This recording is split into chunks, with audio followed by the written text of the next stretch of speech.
So next indices, find the value of 2 power 3 into 2 power 4. So இதில் 4 option இருக்குது. இதில் நம்ம எதை செலக்ட் பண்ணணும் அப்படின்னா, ஸோ நமக்கு ஏற்கனவே தெரியும் ஒரு ஃபார்முலா இருக்குது, a power M into a power n அப்படின்னா பேஸ் ரெண்டு ஒரே மாதிரி இருந்தால் பவரில் இருக்கிற ரெண்டையும் ஆட் பண்ணிக்கலாம். So A M plus n. So அதே ஃபார்முலா தான் இங்கே யூஸ் பண்ண போகிறோம். அப்போ பேஸ் ரெண்டு ஒரே மாதிரி இருக்குது. இப்போ பார்த்திங்கன்னா இதில் எந்த ஆன்சர் வரும்னா 2 3 + 4 = 2 power 7. ஸோ ஆப்ஷன் பி வந்து நமக்கு ஆன்சராக வரும். ஸோ அதே நெக்ஸ்ட் பார்த்திங்கன்னா the value of a power 5 into a power -5. இதில் எது ஆன்சராக வரும்னா அதே கான்செப்ட் தான். ஸோ பேஸ் ரெண்டு ஒரே மாதிரி இருந்ததுன்னா பவரை என்ன பண்ணிக்கலாம்னா ஆட் பண்ணிக்கலாம். அப்போ a பவர் 5 + -5.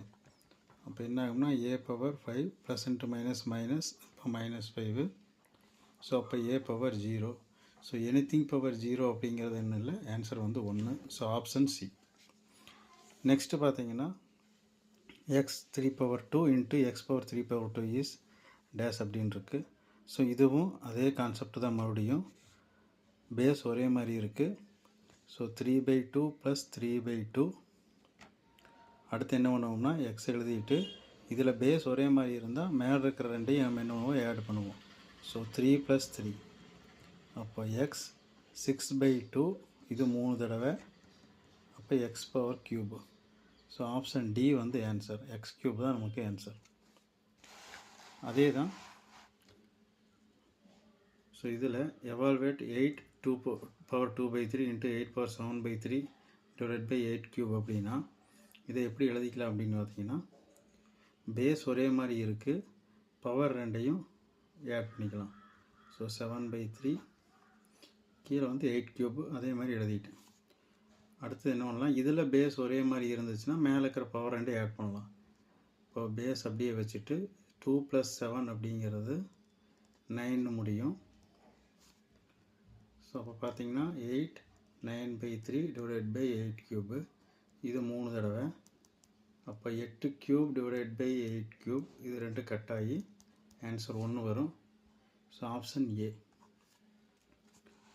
அடுத்தது y power 3/4 whole power -4. So இதுக்கு என்ன ஆன்சர் அப்படின்னா y 3/4 இன்ட்டு -4 அப்படின்னு அர்த்தம் இது. அப்போ என்ன ஆகும், இதுவும் கட் ஆகிரும். அப்போ y பவர் -3 ஆகும். y பவர் -3 அப்படிங்கிறது ஒன்றும் இல்லை, 1/y³. ஸோ இது மேலே போகும்போது என்ன ஆகும்னா y பவர் -3 ஆகும். ஸோ நமக்கு 1/y³ இருக்குது. ஆப்ஷன் பி வந்து கரெக்டான ஆன்சர். ஸோ அடுத்தது 125 ஹோல் 1/3. ஸோ இது எப்படி எழுதிக்கலாம்னா, இந்த மாதிரி நம்பர் தந்து பவரில் 1/3 கொடுத்துருந்தாங்கன்னா இது வந்து என்னென்னா இந்த 3ஓட வர்க்கமாக தான் இருக்கும் மேக்ஸிமம். இங்கே 2 கொடுத்துருந்தாங்கன்னா இது 2ஓட வர்க்கமாக இருக்கும்.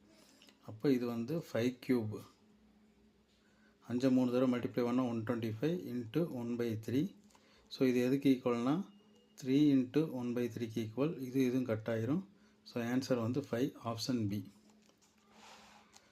அடுத்தது X power 65 into X power 35 into X power -100, இது எதுக்கு ஈக்குவல்னால் பாருங்கள், எக்ஸ் பவர் 65, இது மூணுலேயுமே பேஸ் ஒரே மாதிரி இருக்குது, பவர் ஆட் பண்ணிக்கலாம். 65 + 35 - 100. அப்போது இது ரெண்டையும் கூட்டினா 100 -100, அப்போ என்ன ஆகுனா 0 ஆயிரும். ஏற்கனவே பார்த்துருக்குறோம் anything power 0 1. So option A வந்து ஆன்சர்.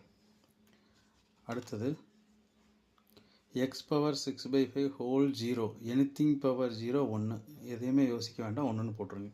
இதை மல்டிப்ளை பண்ணுறோன்னா இது எப்படி வரும், எக்ஸ் 6/5 இன்ட்டு 0னாலும் எக்ஸ் 0 தான் வரப்போகுது. லாஸ்ட்டாக நம்ம எனிதிங் பவர் 0 1 தான் போட போகிறோம், நமக்கு அதெல்லாம் வேண்டாம். ஸோ எனிதிங் பவர் 0 ஆன்சர் வந்து 1. ஸோ அடுத்தது 125 2/3 இஸ் ஈக்குவல் டு இது அப்படின்னு கேட்டிருக்காங்க.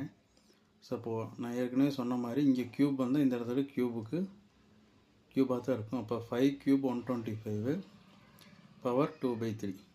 அப்போது 5³ இன்ட்டு 2/3ன்னு அர்த்தம். இது கட் ஆகிரும். ஸோ 5² மட்டும் இருக்கும், இது வேறு ஒன்றும் இல்லை, 25. ஸோ ஆப்ஷன் சி 25ங்கிறது கரெக்டான ஆன்சர்.